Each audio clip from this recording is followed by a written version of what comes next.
ਚੜ੍ਹਦੀ ਕਲਾ ਕਹਿਣ ਤੋਂ ਭਾਵ ਮੇਰਾ ਡਿਵੈਲਪਮੈਂਟ ਹੋ ਰਿਹਾ ਹੈ ਹਰ ਵਕਤ।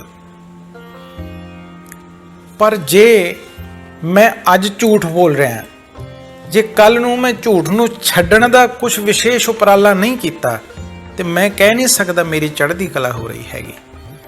ਜੇ ਮੈਂ ਅੱਜ ਕਿਸੇ ਨੂੰ ਠੱਗੀ ਮਾਰ ਕੇ, ਕਿਸੇ ਨੂੰ ਧੋਖਾ ਦੇ ਕੇ ਪੈਸਾ ਆਪਣੇ ਕਬਜ਼ੇ ਦੇ ਕਰ ਰਿਹਾ ਤੇ ਜੇ ਮੈਂ ਕੱਲ ਨੂੰ ਇਸ ਚੀਜ਼ ਨੂੰ ਤਿਆਗਿਆ ਨਹੀਂ ਤਾਂ ਮਾਫ ਕਰਨਾ ਜੀ, ਫਿਰ ਮੇਰੀ ਚੜ੍ਹਦੀ ਕਲਾ ਮੈਂ ਕਹਿ ਨਹੀਂ ਸਕਦਾ।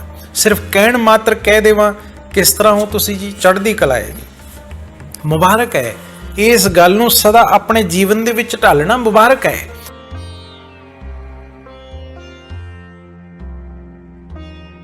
ਜਦੋਂ ਉਹਦੀ ਯਾਦ ਮੇਰੇ ਮਨ ਬੁੱਧੀ ਦੇ ਵਿੱਚ ਵਸੇਗੀ, ਉਹਦੇ ਸੰਗ ਦਾ ਰੰਗ ਮੈਨੂੰ ਲੱਗੇਗਾ, ਉਸ ਦੇ ਆਧਾਰ ਤੇ ਮੈਂ ਆਪਣੀ ਕਮੀ ਕਮਜ਼ੋਰੀਆਂ ਨੂੰ ਤਿਆਗਦਾ ਜਾਵਾਂਗਾ ਤੇ ਚੰਗੇ ਗੁਣ ਜੀਵਨ ਦੇ ਵਿੱਚ ਆਉਂਦੇ ਜਾਣਗੇ। ਫਿਰ ਅਸੀਂ ਕਹਿ ਸਕਦੇ ਹਾਂ ਚੜ੍ਹਦੀ ਕਲਾ। ਫਿਰ ਹਰ ਗੱਲ ਦੇ ਵਿੱਚ ਤੇਰੇ ਪਾਣੇ ਕਹਿਣ ਤੋਂ ਭਾਵ ਉਹਦੇ ਪਾਣੇ ਦੇ ਵਿੱਚ, ਉਹਦੇ ਹੁਕਮ ਦੇ ਅੰਦਰ ਰਹਿਣ ਦੇ ਨਾਲ ਇਹ ਤਿੰਨ ਗੱਲਾਂ ਹੋਣੀਆਂ ਜੀ। ਉਹਨੂੰ ਯਾਦ ਕਰਕੇ, ਉਹਦੇ ਹੁਕਮ ਦੇ ਅੰਦਰ ਰਹਿ ਕੇ ਜਦੋਂ ਮੇਰੀ ਚੜ੍ਹਦੀ ਕਲਾ ਹੋਵੇਗੀ, ਉਸ ਦੇ ਆਧਾਰ ਤੇ ਫਿਰ ਸਰਬਤ ਦਾ ਭਲਾ ਹੋਣ ਵਾਲਾ ਹੈ।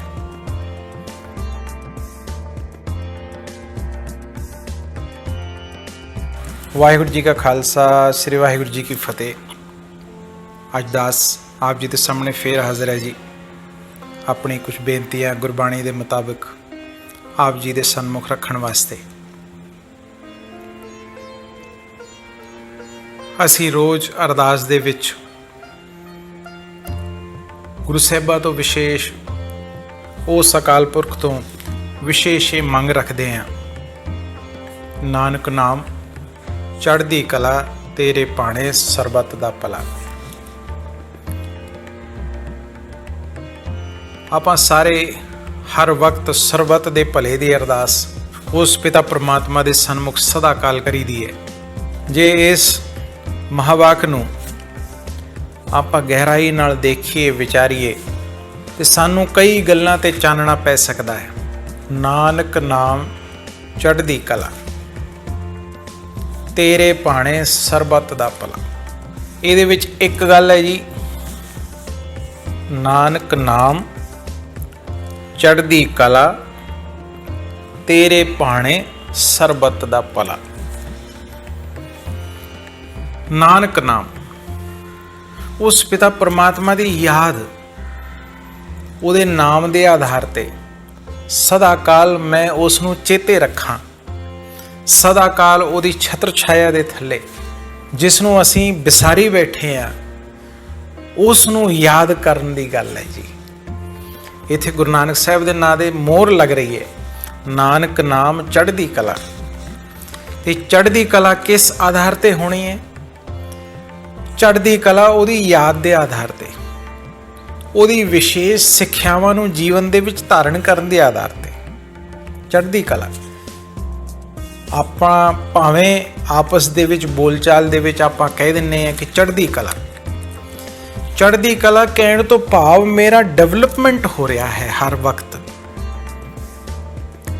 ਪਰ ਜੇ ਮੈਂ ਅੱਜ ਝੂਠ ਬੋਲ ਰਿਹਾ, ਜੇ ਕੱਲ ਨੂੰ ਮੈਂ ਝੂਠ ਨੂੰ ਛੱਡਣ ਦਾ ਕੁਝ ਵਿਸ਼ੇਸ਼ ਉਪਰਾਲਾ ਨਹੀਂ ਕੀਤਾ ਤੇ ਮੈਂ ਕਹਿ ਨਹੀਂ ਸਕਦਾ ਮੇਰੀ ਚੜ੍ਹਦੀ ਕਲਾ ਹੋ ਰਹੀ ਹੈਗੀ।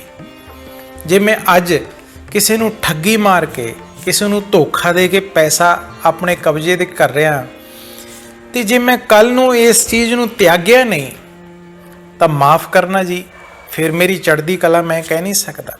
ਸਿਰਫ ਕਹਿਣ ਮਾਤਰ ਕਹਿ ਦੇਵਾਂ ਕਿਸ ਤਰ੍ਹਾਂ ਹੋ ਤੁਸੀਂ ਜੀ, ਚੜ੍ਹਦੀ ਕਲਾ ਹੈ ਜੀ, ਮੁਬਾਰਕ ਹੈ। ਇਸ ਗੱਲ ਨੂੰ ਸਦਾ ਆਪਣੇ ਜੀਵਨ ਦੇ ਵਿੱਚ ਢਾਲਣਾ ਮੁਬਾਰਕ ਹੈ।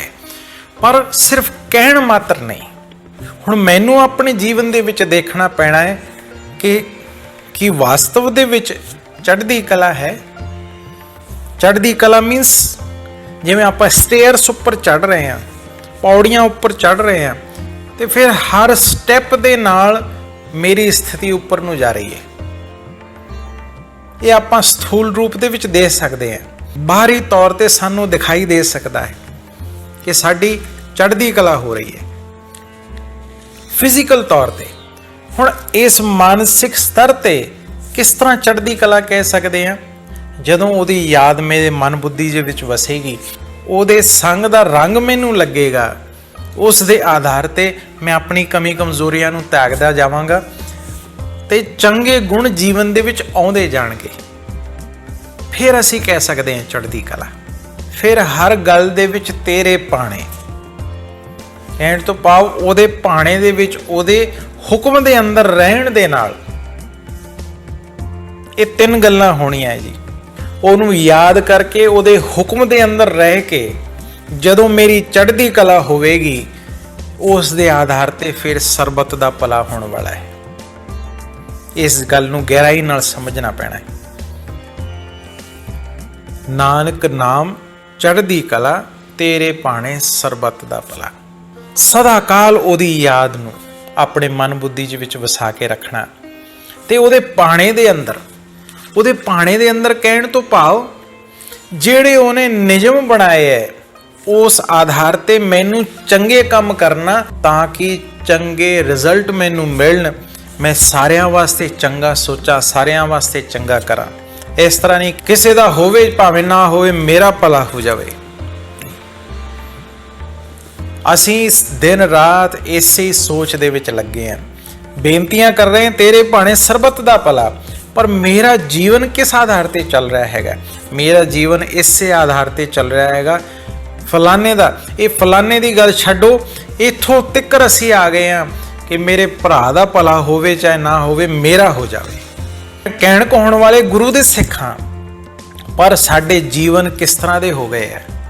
ਅਸੀਂ ਉਸ ਦੇ ਪ੍ਰਿੰਸੀਪਲ ਨੂੰ ਇੱਕ ਪਾਸੇ ਰੱਖ ਕੇ ਆਪਣੀ ਸਿਰਫ ਫਿਜ਼ੀਕਲ ਰਿਕੁਆਇਰਮੈਂਟਸ ਨੂੰ ਪੂਰੀ ਕਰਨ ਵਾਸਤੇ, ਮਟੀਰੀਅਲਿਸਟਿਕ ਰਿਕੁਆਇਰਮੈਂਟਸ ਨੂੰ ਪੂਰੀ ਕਰਨ ਵਾਸਤੇ ਦਿਨ ਰਾਤ ਲੱਗੇ ਹੋਏ ਆ ਤੇ ਅਸੀਂ ਬੇਨਤੀਆਂ ਕਰ ਰਹੇ ਹਾਂ ਸਰਬਤ ਦਾ ਭਲਾ। ਨਹੀਂ ਹੋ ਸਕਦਾ। ਕਿਸ ਤਰ੍ਹਾਂ ਹੋ ਸਕਦਾ ਹੈ? ਜਦੋਂ ਮੇਰੀ ਸੋਚ ਨਹੀਂ ਬਦਲੇਗੀ, ਮੇਰੀ ਚੜ੍ਹਦੀ ਕਲਾ ਨਹੀਂ ਹੋਵੇਗੀ, ਫਿਰ ਨਹੀਂ ਹੋ ਸਕਦਾ। ਫਿਰ ਨਾ ਮੈਂ ਕਿਸੇ ਦਾ ਭਲਾ ਸੋਚ ਸਕਦਾ ਹੈ, ਨਾ ਮੈਂ ਕਿਸੇ ਦਾ ਭਲਾ ਕਰ ਸਕਦਾ ਹੈ। ਇਹ ਉਹਦੀ ਕਿਰਪਾ ਇਸ ਤਰ੍ਹਾਂ ਨਹੀਂ ਹੋਣੀ ਕਿ ਉਹ ਕੋਈ ਕਿਰਪਾ ਕਰ ਦੇਵੇਗਾ ਤੇ ਸਰਬਤ ਦਾ ਭਲਾ ਹੋ ਜਾਏਗਾ। ਨਹੀਂ, ਮੈਨੂੰ ਕਰਨਾ ਪੈਣਾ ਹੈ। ਜਿਵੇਂ ਗੁਰੂ ਸਾਹਿਬਾਂ ਨੇ, ਜਿਵੇਂ ਗੁਰੂਆਂ ਪੀਰ ਫਕੀਰਾਂ ਨੇ ਧਰਤੀ ਤੇ ਆ ਕੇ ਸਰਬਤ ਦਾ ਭਲਾ ਕੀਤਾ ਤਾਂ ਸਰਬਤ ਦਾ ਭਲਾ ਹੋਇਆ। ਹੁਣ ਮੈਨੂੰ ਵੀ ਇਹ ਕਰਤੱਵ ਕਰਨੇ ਪੈਣੇ ਹੈ ਉਹਨਾਂ ਦੇ ਜੀਵਨ ਦੇ ਪੂਰਨਿਆਂ ਤੇ ਚੱਲ ਕੇ। ਨਾਨਕ ਨਾਮ ਚੜ੍ਹਦੀ ਕਲਾ, ਤੇਰੇ ਭਾਣੇ ਸਰਬਤ ਦਾ ਭਲਾ। ਉਹਦੇ ਭਾਣੇ ਵਿੱਚ ਰਹਿ ਕੇ, ਨਿਯਮਾਂ ਦੇ ਅਨੁਸਾਰ ਚੱਲ ਕੇ, ਜੀਵਨ ਨੂੰ ਚਲਾ ਕੇ, ਭਾਣੇ ਦੇ ਵਿੱਚ ਮੀਨਸ ਉਹ ਕਹਿ ਰਿਹਾ ਚੰਗਾ ਸੋਚੋ, ਚੰਗਾ ਕਰੋ। ਮੈਂ ਉਲਟ ਪਾਸੇ ਚੱਲ ਰਿਹਾ, ਮੀਨਸ ਭਾਣੇ ਦੇ ਵਿੱਚ ਨਹੀਂ ਹੈਗਾ ਤੇ ਉਹਨੂੰ ਯਾਦ ਹੀ ਨਹੀਂ ਰੱਖ ਰਿਹਾ। ਮੈਂ ਇਸ ਨੂੰ, ਉਸ ਨੂੰ, ਦੂਜੇ ਤੀਜੇ ਨੂੰ ਯਾਦ ਕਰ ਰਿਹਾ ਹੈਗਾ ਤੇ ਫਿਰ ਚੜ੍ਹਦੀ ਕਲਾ ਨਹੀਂ ਹੋਏਗੀ, ਫਿਰ ਸਰਬਤ ਦਾ ਭਲਾ ਵੀ ਨਹੀਂ ਹੋਣਾ। ਤੇ ਹੁਣ ਇਸ ਗੁਰਬਾਣੀ ਦੇ ਮਹਾਵਾਕ ਨੂੰ ਆਪਣੇ ਜੀਵਨ ਦੇ ਵਿੱਚ ਧਾਰਨ ਕਰੀਏ, ਉਹਦੀ ਯਾਦ ਦੇ ਵਿੱਚ ਜੀਵਨ ਚਲਾਈਏ, ਸਦਾ ਕਾਲ ਉਹਦੇ ਭਾਣੇ ਦੇ ਵਿੱਚ ਰਹੀਏ ਤੇ ਆਪਣੀ ਚੜ੍ਹਦੀ ਕਲਾ ਦੇ ਨਾਲ ਸਰਬਤ ਦੇ ਭਲੇ ਦੀ ਡਿਮਾਂਡ ਕਰੀਏ ਤੇ ਸਰਬਤ ਦਾ ਭਲਾ ਕਰੀਏ। ਆਪਣੇ ਇਸ ਮੂਲ ਸਿਧਾਂਤ ਨੂੰ ਨਾਮ ਜਪੋ, ਕਿਰਤ ਕਰੋ, ਵੰਡ ਛਕੋ, ਫਿਰ ਸਰਬਤ ਦਾ ਭਲਾ ਹੋਣ ਵਾਲਾ ਹੈ ਜੀ। ਨਹੀਂ ਤਾਂ ਸਿਰਫ ਕਹਿਣ ਮਾਤਰੀ ਗੱਲ ਰਹਿ ਜਾਣੀ ਹੈ। ਗੁਰੂ ਰਾਮਦਾਸ ਜੀ ਪਾਤਸ਼ਾਹ ਮਹਾਰਾਜ ਫਰਮਾਨ ਕਰ ਰਹੇ ਨੇ ਬਾਣੀ ਦੇ ਵਿੱਚ, ਜਿਨ ਕੋ ਆਪ ਦੇ ਵਡਿਆਈ, ਜਗਤ ਵੀ ਆਪੇ ਆਣ ਤਿਨ ਕੋ ਪੈਰੀ ਪਾਏ, ਡਰੀਏ ਤਾਂ ਜੇ ਕਿਛ ਆਪ ਦੂ ਕੀਚੈ, ਸਭ ਕਰਤਾ ਆਪਣੀ ਕਲਾ ਵਧਾਏ। ਕਹਿਣ ਤੋਂ ਭਾਵ ਜਿਹੜੇ ਉਹਦੇ ਹੁਕਮ ਨੂੰ ਮੰਨਦੇ ਹੈ, ਉਹਨਾਂ ਤੇ ਉਹਦੀ ਕਿਰਪਾ ਬਰਸਦੀ ਹੈ ਤੇ ਉਹਦੇ ਆਧਾਰ ਤੇ ਸਾਰੀ ਦੁਨੀਆ ਮੱਥਾ ਟੇਕਦੀ ਹੈ ਉਹਨਾਂ ਨੂੰ, ਸਾਰੀ ਦੁਨੀਆ ਉਹਨਾਂ ਦੇ ਅੱਗੇ ਨਤਮਸਤਕ ਹੁੰਦੀ ਹੈ। ਇਸ ਤਰ੍ਹਾਂ ਉਹਨਾਂ ਦੀ ਚੜ੍ਹਦੀ ਕਲਾ ਹੁੰਦੀ ਹੈ। ਕਹਿਣ ਤੋਂ ਭਾਵ ਉਹਦੀ ਯਾਦ ਦੇ ਆਧਾਰ ਤੇ, ਉਹਦੇ ਨਿਯਮਾਂ ਦੇ ਅਨੁਸਾਰ ਚੱਲਣ ਤੇ ਮੇਰੀ ਚੜ੍ਹਦੀ ਕਲਾ ਹੋਣ ਵਾਲੀ ਹੈ ਤੇ ਉਸ ਆਧਾਰ ਤੇ ਹੀ ਮੈਂ ਜਗਤ ਦਾ ਭਲਾ ਕਰ ਸਕਦਾ, ਸਰਬਤ ਦਾ ਭਲਾ ਕਰ ਸਕਦਾ ਹੈ, ਸਰਬਤ ਦਾ ਭਲਾ ਹੋਣ ਵਾਲਾ ਹੈ। ਹੁਣ ਸਾਨੂੰ ਆਪਣੇ ਜੀਵਨ ਦੇ ਵਿੱਚ ਇਹ ਸਾਰੀ ਸਿਹਤਾਂ ਨੂੰ ਢਾਲਣਾ ਹੈ, ਆਪਣੇ ਜੀਵਨ ਨੂੰ ਇਹਨਾਂ ਸਿਹਤਾਂ ਦੇ ਅਨੁਸਾਰ ਢਾਲਣਾ ਹੈ ਤੇ ਆਪਣੇ ਜੀਵਨ ਨੂੰ ਚੰਗਾ ਸੋਹਣਾ ਬਣਾਉਣਾ ਹੈ, ਤਾਂ ਕਰਕੇ ਅਸੀਂ ਸਰਬਤ ਦੇ ਭਲੇ ਦੇ ਵਾਸਤੇ ਵਿਸ਼ੇਸ਼ ਕਰਤੱਵ ਕਰ ਸਕੀਏ। ਇਤਨੀਆਂ ਕਿ ਬੇਨਤੀਆਂ ਪ੍ਰਵਾਨ ਕਰਨੀਆਂ ਜੀ। ਹੋਈਆਂ ਭੁੱਲਾਂ ਚੁੱਕਾਂ ਦੀ ਖਿਮਾ। ਸਾਰੇ ਗੱਜ ਕੇ ਫਤਿਹ ਬੁਲਾਓ। ਵਾਹਿਗੁਰੂ ਜੀ ਕਾ ਖਾਲਸਾ, ਸ੍ਰੀ ਵਾਹਿਗੁਰੂ ਜੀ ਕੀ ਫਤਿਹ।